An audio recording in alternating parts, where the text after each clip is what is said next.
टोंक जिले में एक और होली का जश्न मनाया जा रहा था तो वहीं दूसरी ओर पत्थरबाजी भी चल रही थी। मामला दो पड़ोसियों के विवाद का था।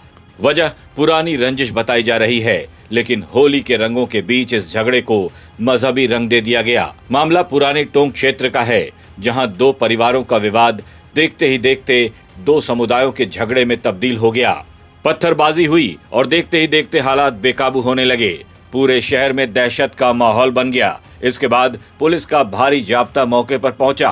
दो परिवारों के इस झगड़े में एक बुजुर्ग को चोट आई है, उनके सिर पर टांके भी लगाने पड़े हैं, तो वहीं एक अन्य व्यक्ति भी घायल हुआ है। पुलिस अब उपद्रवियों की पहचान करने में जुटी है। फिलहाल मौके पर पुलिस बल भारी संख्या में तैनात है ताकि माहौल बिगड़ने से रोका जा सके।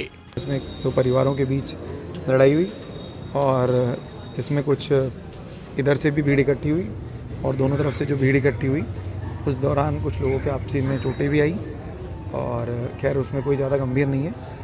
और मौके से हम पुलिस मौजूद है और वर्तमान में आरएसी का जाब्ता और जिला पुलिस का जाब्ता मौके पर तैनात है। भीड़ को डिस्पर्स कर दिया गया है और जो भी एफआईआर जिस अकॉर्डिंग देंगे उस अकॉर्डिंग कार्रवाई की जाएगी। विवाद का कारण क्या बताया जा रहा है? विवाद का कारण अभी तो जितना समझ में आ रहा है वो इनकी कोई पुरानी कोई आपसी रंजिश समझ में आ रही है। कितने लोग घायल हुए हैं?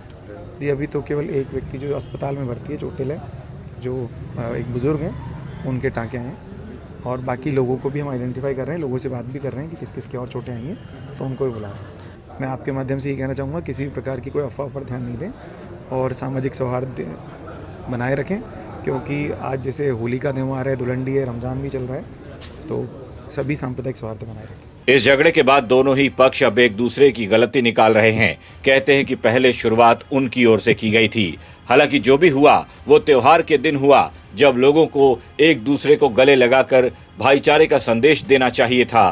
तब ऐसी तस्वीर पेश की गई जिसने टोंक के भाईचारे पर ही सवाल उठा दिए। इसमें कुछ उपद्रवी बच्चों ने आकर के मोहल्ले में घुस कर के और मारपीट करने का प्रयास किया, झगड़ा किया, पत्थर फेंके, बलवा करने का प्रयास किया है। तो यह सभी हमारे जो हिंदू समाज के परिवार हैं सब तनाव में, टेंशन में है। तो अभी हम सब लोग सूचना के बाद यहाँ आए, पूरा प्रशासन भी यहाँ है। टोंक शहर वैसे ही यहाँ पे आपको पता है कि जनसंख्या के घनत्व मुस्लिम संख्या है, तो थोड़ा सा इस प्रकार का माहौल रहता है। और जिस प्रकार के उन बच्चों ने, उपद्रवी बच्चों ने आकर के इस त्यौहार के उत्सव पर लोग अपने होली खेलने के बाद नहाने धोने में अपने परिवार के साथ थे, तो आकर के माहौल बिगाड़ने का जो प्रयास किया ना, उसके लिए हम पूरा जिला प्रशासन भी यहाँ है, हमारे पुलिस के अधिकारी भी हैं और उनके खिलाफ सख्त कार्रवाई होनी चाहिए। इसको लेकर के आज हम सब भारतीय जनता पार्टी के सारे लोग भी हैं, सब परिवार के लोग भी हैं। ये मेरे भाई मस्जिद में तराई पढ़ के घर जा रहे थे। घर जाते के नाम से थोड़े से आगे जाते हमला कर दिया। हमला जा करके भाई घर चल गया। उसके बाद भी सारे आके घर के अंदर घुस गए और मेरे वाले साहब भी थे, मेरे वाले साहब को मारा, मेरे भाई को मारा। फिर हम बाद में पूछे झगड़ा क्या था, विवाद क्या है? क्या ये तो आप मुल्ला, ये तो क्या है, विवाद तो ऐसा है कि परसों के दिन इनका रिटायरमेंट था सत्यनारायण जी का। तो ये परसों दारू पी रहे थे वहाँ पे चबूतरे पे। तो भाई जा रहा था, तो भाई को कहा कि मुल्ला चल जाते वो काट देंगे। तो भाई को अंदर चल गया। उसके बाद में क्या नाम से मैं अंदर चल गया। खेला जी समझा के पूछा दिए थे। तो सारे आके घर के अंदर हमारी बहन बेटे को मारा भी सही और हमारे वाले साहब की भी लगी, हमारी बहन की भी लगी। तो विवाद पड़ोसियों का है? हाँ, विवाद तो पड़ोसियों का। जाहिर है जब दो समुदायों के बीच ऐसा विवाद हो जाता है तो इस पर सियासत भी खूब होती है। लोग झगड़े में भी अपना फायदा तलाश करने लगते हैं। प्रशासन ने सुरक्षा के पुख्ता इंतजाम कर दिए हैं ताकि माहौल और खराब न होने पाए।